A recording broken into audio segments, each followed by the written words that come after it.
वेद बातमीचा, लढा सत्याचा, निर्भीड पत्रकारितेचा, राजकारणातील महत्त्वाच्या बातम्यांच्या अपडेटसाठी आजच आपल्या YouTube चॅनलला क्लिक करा आणि रोज अपडेट मिळवण्यासाठी चॅनलला सबस्क्राइब करा. नमस्कार, आपण पाहत आहात वेद बातमीचा. राहुरी पोटनिवडणुकीत अक्षय कर्डिले यांचा दणदणीत विजय.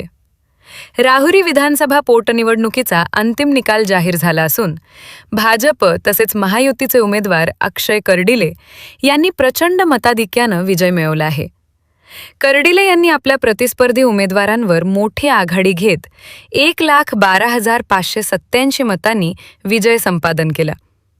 अधिकृत आकडेवारीनुसार अक्षय कर्डिले यांना एकूण 1,40,093 मते मिळाली, तर शरद पवार गटाचे गोविंद मोकाटे यांना 27,506 मते मिळाली.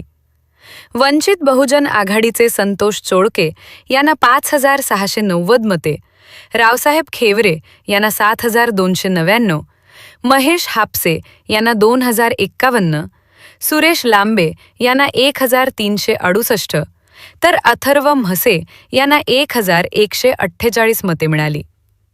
नोटाला 1,633 मतदारांनी पसंती दिली. या विजयानंतर राहुरी तालुक्यात महायुती कार्यकर्त्यांनी जल्लोष साजरा केला.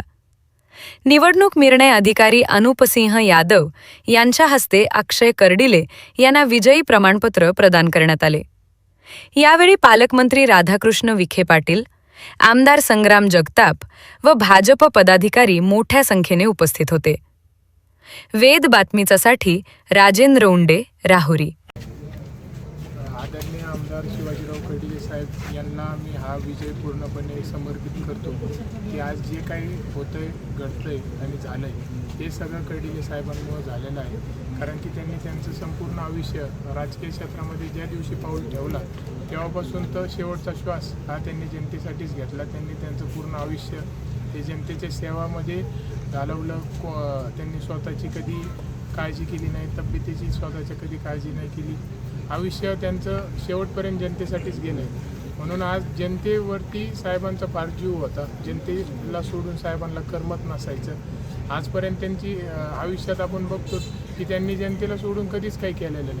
म्हणून आता ही जनता माझ्यासाठी किती महत्त्वाची आहे आज मी शब्दात तुम्हाला सांगू शकत नाही.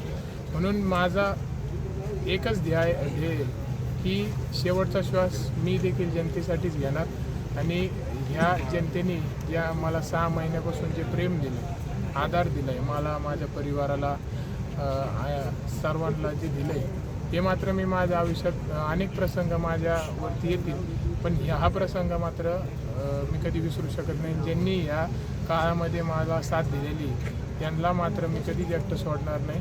मी आता जनतेचा सेवक आजपासून झालो आहे, तर येणाऱ्या आयुष्यात माझं पूर्ण आयुष्य हे जनतेच्या सेवेमध्येच जाणार. मतदारसंघातील कामांना प्राधान्य कसं देणार आणि मुख्यमंत्र्यांची साथ तुम्हाला कशी मिळाली याबद्दल